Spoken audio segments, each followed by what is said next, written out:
Okay, students, good afternoon. Today I am going to teach you conditional sentence. Conditional in future, past and present. Let us see. First rule. यदि शब्द के लिए यदि शब्द के लिए शब्द के लिए इफ का प्रयोग करते हैं इफ का प्रयोग करते हैं ठीक।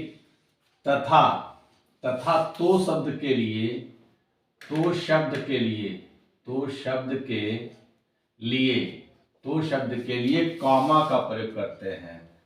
कॉमा कॉमा का प्रयोग करते हैं ठीक। ये हो गया आपका रूल नंबर 1। ठीक, अब हम लोग रूल 2 देख लेते हैं। रूल 2 क्या है? रूल टू है यदि कंडीशनल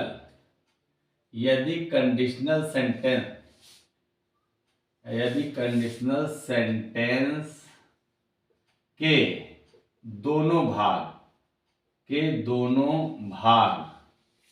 फ्यूचर टेंस में हो फ्यूचर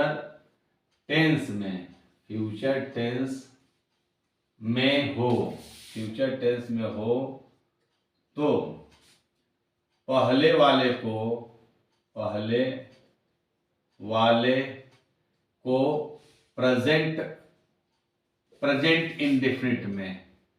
प्रेजेंट इंडेफिनिट टेंस में तथा दूसरे भाग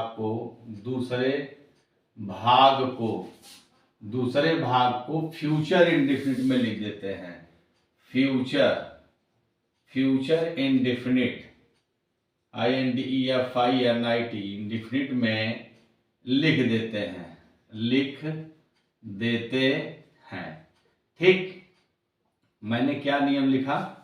अब पहले दोनों नियम एक बार फिर से देख लेते हैं। पहला नियम यह है कि यदि शब्द के लिए इफ का प्रयोग करते हैं तथा तो शब्द के लिए कॉमा लगा देते हैं। एक नियम दूसरा है यदि कंडीशनल सेंटेंस के दोनों भाग फ्यूचर टेंस में हो तो पहले वाले भाग को प्रेजेंट इंडेफिनिट टेंस में लिखते हैं तथा दूसरे वाले भाग को फ्यूचर इंडेफिनिट में लिख देते हैं। अब हम लोग कुछ एग्जाम्पल देखते हैं। जैसे है यदि तुम नेशनल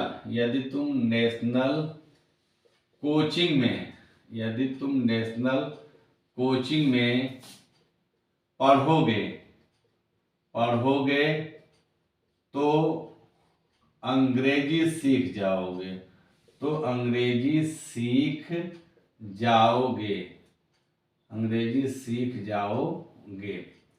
पहला सेंटेंस है ठीक। अब हम लोग देखें तो यहाँ देखिए यदि तुम नेशनल कोचिंग में पढ़ोगे, एक भाग हो गया और दूसरा है अंग्रेजी सीख जाओगे, दो भाग है। तो दोनों भाग आप देखिए फ्यूचर टेंस में है तो नियम के अनुसार पहला भाग हम लोग प्रेजेंट इंडेफिनिट में कर लेंगे ठीक है। तो यदि की अंग्रेजी क्या होगी? इफ। अब बचा क्या? तुम नेशनल कोचिंग में पढ़ोगे, यानी कि ये हो प्रेजेंट इंडेफिनिट में हो जाएगा। तुम पढ़ते हो तो क्या हो जाएगा? यू पढ़ना की अंग्रेजी read. You read in national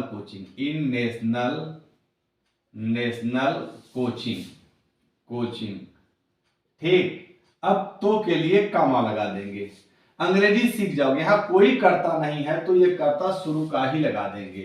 तो कर्ता लग जाएगा यू विल लर्न इंग्लिश। अब आप देखिए सेंटेंस क्या हो गया? If you read in national coaching you will learn English ठीक। कुछ और वाक्य लिख लेते हैं। जैसे दूसरा, यदि तुम बाजार नहीं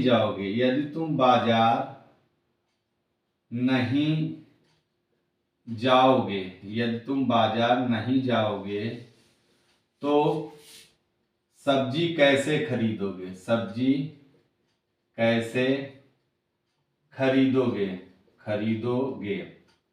ये आपका सेंटेंस हो गया ठीक। अब ये कंडीशनल में इंट्रोगेटिव भी आ गया है। लेकिन नियम वही है, यदि के लिए इफ, और पहला भाग प्रेजेंट में, दूसरा भाग फ्यूचर में। तो क्या है, यदि तुम बाजार नहीं जाओगे, पहला भाग नेगेटिव हो गया, तो प्रेजेंट इंडेफिनिट में डू नॉट डज नॉट लगता है, तो वही नियम लगाएंगे। यदि के लिए इफ यू डू नॉट बाजार नहीं जाओगे, if you do not go to market, if you do not go to market, तो के लिए कामा सब्जी कैसे खरीदोगे। अब कैसे की अंग्रेजी क्या होगी, हाउ विल। अब कोई करता नहीं है तो यही करता लग जाएगा, हाउ विल यू बाई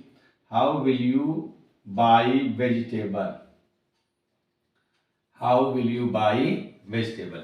यदि तुम बाजार नहीं जाओगे तो सब्जी कैसे खरीदोगे। अब जैसे अगला सेंटेंस देख लेते हैं, यदि तुम अपने पिताजी के साथ बाजार नहीं जाओगे, यदि तुम अपने पिताजी के साथ बाजार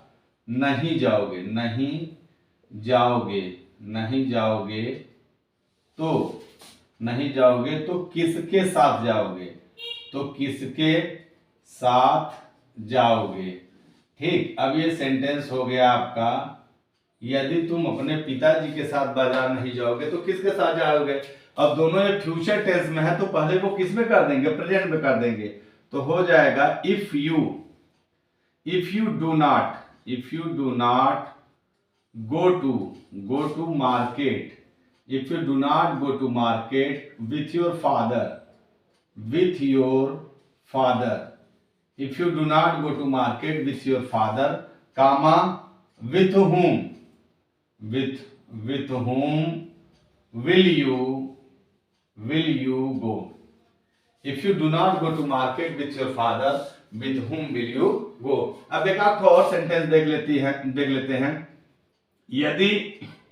यदि तुम्हारे पिताजी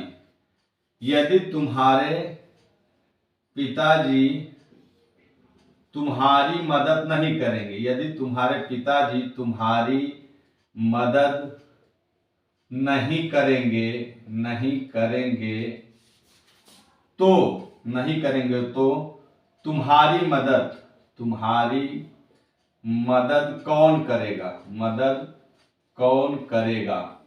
ठीक, अब ये सेंटेंस हो गया, यदि तुम्हारे पिताजी तुम्हारी मदद नहीं करेंगे तो तुम्हारी मदद कौन करेगा। तो क्या हो जाएगा, इफ, यदि के लिए इफ, अब तुम्हारे पिताजी योर फादर, अब इफ योर फादर लगा है तो योर फादर एक वचन का करता है, तो यहां हम लोग डज नॉट लगा देंगे। If your father does not help you, comma, तो तुम्हारी मदद कौन करेगा, कौन की अंग्रेजी हु विल हेल्प यू। ये हो गया आपका ये ट्रांसलेशन, और ये आपका हो गया कंडीशनल फ्यूचर टेंस का। अब आप, मुझे लगता है कि आपको समझ में आया होगा, अगर समझ में आया है तो ठीक है, नहीं एक बार फिर से देख लेते हैं। देखिए, नियम तो आपको एकदम क्लियर हो गया कि यदि शब्द के लिए इफ लगता है और तो के लिए काम आता है, और यदि कंडीशनल सेंटेंस के दोनों भाग फ्यूचर टेंस में हो तो पहले को प्रेजेंट में लिख लेते हैं और दूसरे का फ्यूचर में, यानी पहले को प्रेजेंट इंडेफिनिट में लिखते हैं। अब एग्जांपल देखते हैं, जैसे यदि तुम नेशनल कोचिंग में पढ़ोगे तो अंग्रेजी सीख जाओगे। अब देखिए, यदि तुम नेशनल कोचिंग में पढ़ोगे, पहला हिस्सा फ्यूचर में है, अंग्रेजी सीख जाओगे, दूसरा भी फ्यूचर में है, तो पहले वाले को प्रेजेंट इंडेफिनिट में कर देते हैं। ठीक है, तो यदि की अंग्रेजी इफ तुम नेशनल कोचिंग में पढ़ोगे, you read in national coaching, फिर तो के लिए कामा, अंग्रेजी सीख जाओगे, कोई करता नहीं है तो पहले वाला ही करता लगा देंगे, यू विल लर्न इंग्लिश। दूसरा सेंटेंस देखते हैं, यदि तुम बाजार नहीं जाओगे तो सब्जी कैसे खरीदोगे। यहाँ निगेटिव भी है और इंटरोगेटिव भी है, तो पहले वाला फिर उसी नियम के हिसाब से पहले को प्रेजेंट इंडेफिनिट में करेंगे और दूसरे के फ्यूचर में। तो यदि के लिए इफ तुम बाजार नहीं जाओगे, you do not go to market, तो के लिए कामा, सब्जी कैसे खरीदोगे, how will you buy vegetable. ये हो गया। तीसरा सेंटेंस देखते हैं, यदि तुम अपने पिताजी के साथ बाजार नहीं जाओगे तो किसके साथ जाओगे, if you do not go to market with your father, comma, with whom will you go। और चौथा सेंटेंस है, ये सिमिलर सब्जेक्ट के साथ है, यदि तुम्हारे पिताजी ये तुम्हारे पिताजी तुम्हारी मदद नहीं करेंगे तो तुम्हारी मदद कौन करेगा? If your father does not help you, comma, तुम्हारी मदद कौन करेगा? Who will help you. ठीक है, ये हो गया आपका फ्यूचर का कंडीशनल। आप ले लीजिए इसका स्क्रीनशॉट, फिर आपको पास्ट पढ़ाते हैं। चलिए ठीक है, देख लेते हैं अब conditional past. Conditional past, conditional past. सबसे पहले नियम देखते हैं। रूल 1, कंडीशनल फ्यूचर तो हो ही गया है, अब कंडीशनल पास्ट का नंबर है। कंडीशनल पास्ट ही लिख देते हैं, कंडीशनल CONDITIONAL, कंडीशनल पास्ट। ठीक, अब रूल लिखते हैं यदि कंडीशनल CONDITIONAL, यदि कंडीशनल सेंटेंस के दोनों भाग, यदि कंडीशनल सेंटेंस के दोनों भाग फ्यूचर टेंस में हो, दोनों भाग पास्ट टेंस में हो, पास्ट टेंस में हो तो, यदि कंडीशनल सेंटेंस के दोनों भाग पास्ट टेंस में हो तो पहले वाले भाग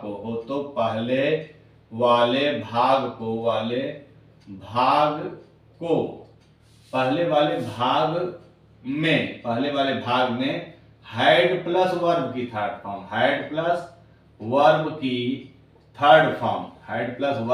third form,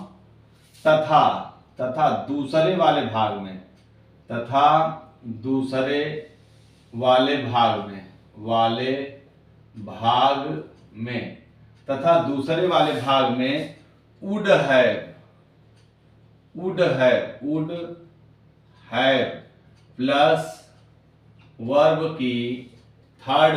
would have plus verb की थर्ड फॉर्म लिखते हैं। ठीक, क्या हो गया नियम? देखिए, यदि कंडीशनल सेंटेंस के दोनों भाग पास्ट टेंस में हो तो पहले वाले भाग में हैड प्लस वर्ब की थर्ड फॉर्म तथा दूसरे वाले भाग में वुड हैव प्लस वर्ब की थर्ड फॉर्म लिखते हैं। अब जैसे हम लोग एग्जांपल देख लेते हैं, यदि तुम पढ़े होते तो पास हो जाते, यदि तुम पढ़े होते तो पास हो जाते। अब आप देखेंगे तो दोनों ही भाग जो है पास्ट में है, दोनों भाग। अब ये जुड़ा किससे है? तो से जुड़ा हुआ है। तो नियम के अनुसार हमने बताया कि पहले वाले भाग में हैड प्लस थर्ड फॉर्म लगाएंगे और दूसरे वाले भाग में वुड हैव प्लस वर्ब की थर्ड फॉर्म लगा देंगे। तो पहला करते हैं यदि के लिए इफ तुम पढ़े होते, इफ यू हैड रीड का third form red, if you had read, अब तो के लिए कामा, पास हो जाते, कोई करता नहीं तो पहला ही वाला करता लगा देंगे। You would have pass, if you had read you would have past. ठीक, अब दूसरा सेंटेंस देखते हैं। जैसे यदि तुम नहीं पढ़े होते,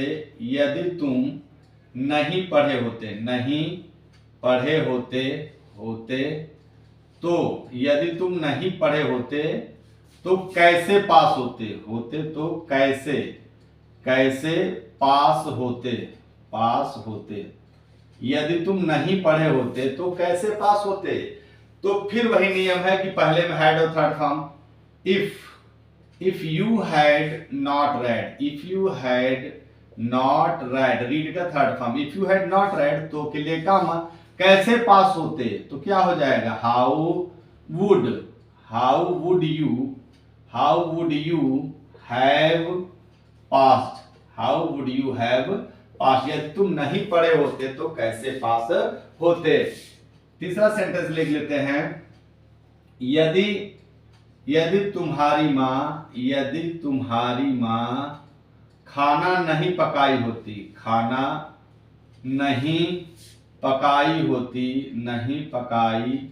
होती तो तुम कैसे खाए होते, तो तुम यदि तुम्हारी माँ खाना नहीं पकाई होती तो तुम क्या खाए होते, तो तुम क्या खाए होते, खाए होते।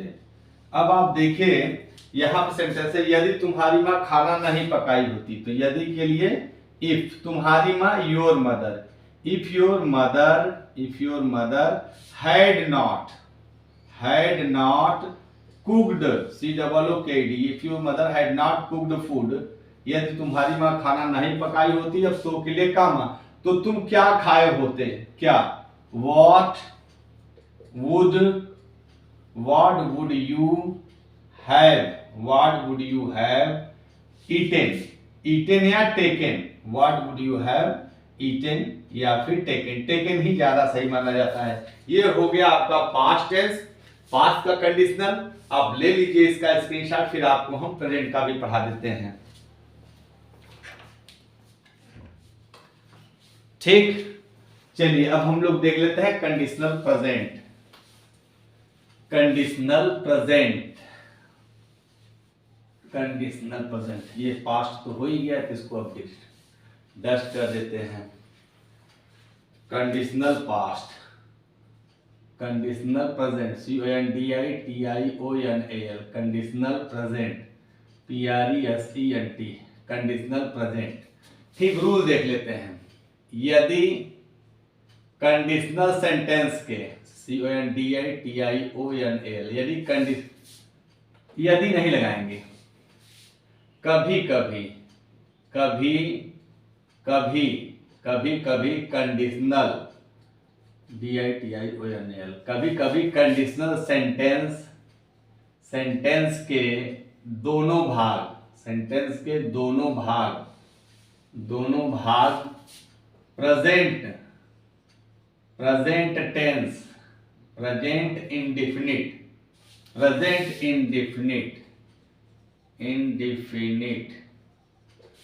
इंडेफिनिट में होता है और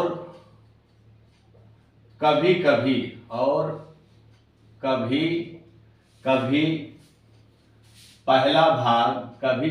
पहला भाग प्रेजेंट के किसी टेंस में, प्रेजेंट के किसी टेंस में होता है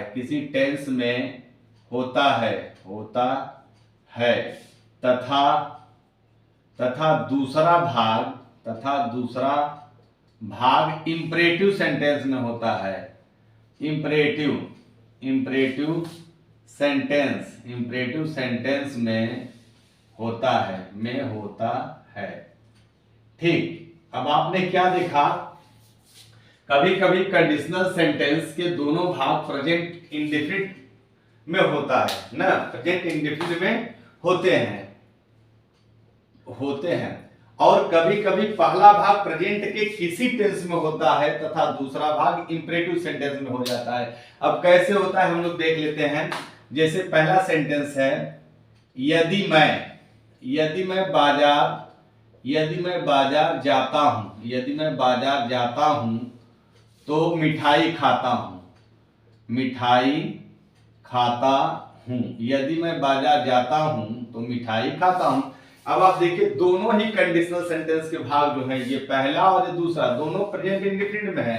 तो यदि के लिए क्या लिखेंगे, इफ मैं बाजार जाता हूं, if I go to market, comma मिठाई खाता हूं, तो कोई करता नहीं, पहले वाला ही लगा देंगे, आई ईट स्वीट।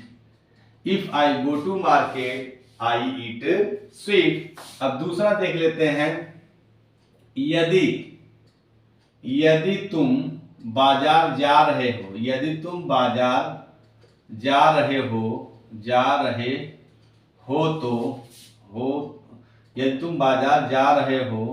तो 1 किलो आलू खरीद लेना, 1 किलो आलू खरीद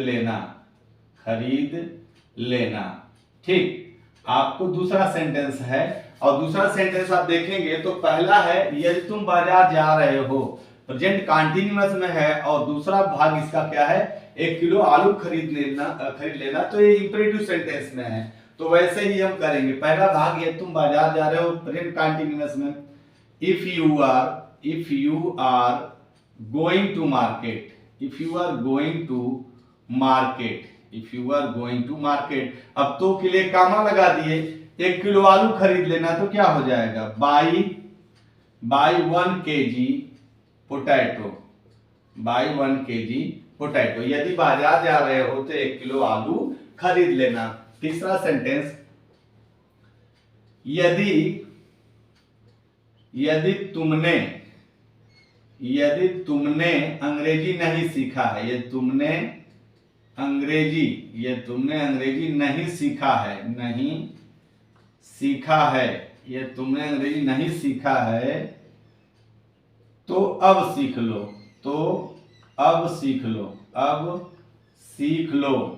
ठीक। ये हो गया आपका पहला भाग प्रेजेंट परफेक्ट में हो गया, दूसरा इंपेरेटिव में। यदि तुमने अंग्रेजी नहीं सीखा है, if you have not learned English, if you have not learned English, if you have not learned English, तो आप सीख लो, कामा लर्न नाउ, ठीक। एक सेंटेंस और देख लेते हैं, प्रेजेंट परफेक्ट कंटीन्यूअस में अगर हो तो कैसे करेंगे। यदि तुम 4 महीने से अंग्रेजी सीख रहे हो, यदि तुम 4 महीने से अंग्रेजी सीख रहे हो तो तुम अंग्रेजी में बात क्यों नहीं करते, तो तुम अंग्रेजी में बात क्यों नहीं करते हो, ठीक। अब इसको हम जब ट्रांसलेट करेंगे तो पहला क्या है, यदि तुम 4 महीने से अंग्रेजी नहीं सीख रहे हो, प्रेजेंट परफेक्ट कंटीन्यूअस है, तो क्या हो जाएगा, if you have not been learning English for 4 months, if you have not been learning English for 4 months, यदि तुम 4 महीने से अंग्रेजी सीख रहे हो, तो नॉट कहाँ है, if you have been learning English for 4 months, if you have been learning English for 4 months, कामा, तो तुम अंग्रेजी में बात क्यों नहीं करते हो, तो क्या हो जाएगा, why do you not talk in English, why do you not talk in English, ठीक, why do you not talk in English। अब आप देखिए जरा सा सेंटेंस क्या है, यदि तुम 4 महीने से अंग्रेजी सीख रहे हो, तो तुम अंग्रेजी में बात क्यों नहीं करते हो, तो if you have been learning English for 4 months, से प्रेजेंट परफेक्ट कंटीन्यूअस हो गया, कामा, इसके बाद प्रेजेंट इंडिफिनिटिव वाक्य है, तो तुम अंग्रेजी में बात क्यों नहीं करते हो, why do you not talk in English. अब दूसरा, ये तीसरा वाला देखिए, यदि तुमने अंग्रेजी नहीं सीखा है तो अब सीख लो। पहला वाला हिस्सा प्रेजेंट परफेक्ट में है, दूसरा इंपेरेटिव में है, तो if you have not learned English, comma, learn now. अब दूसरा देखिए, यदि तुम बाजार जा रहे हो तो 1 किलो आलू खरीद लेना, ये देखिए पहला वाला हिस्सा प्रेजेंट कंटीन्यूअस में है। If you are going to market, comma, buy 1 kg potato, ये दूसरा वाला भाग इंपेरेटिव में है। अब पहला सेंटेंस देखते हैं, दोनों भाग प्रेजेंट इंडेफिनिट में है। जैसे यदि मैं बाजार जाता हूं तो मिठाई खाता हूं, if I go to market, comma, I eat sweet. अब नियम भी आपको हमने बताया था, उसी के तरीके से बताया है, देख लीजिए एक बार। कभी कभी कंडीशनल सेंटेंस के दोनों भाग प्रेजेंट इंडेफिनिट में होते हैं, दोनों भाग, और कभी कभी पहला भाग प्रेजेंट के किसी टेंस में होता है और दूसरा भाग इंपेरेटिव में होता है। तो नियम के हिसाब से मैंने बताया है, आपको समझ में भी आया होगा। कंडीशनल का फ्यूचर, पास्ट, प्रेजेंट तीनों पढ़ा दिया। अगर आपको समझ में आया है तो वीडियो को लाइक कीजिए, शेयर कीजिए। For the day it is enough. Thank you very much.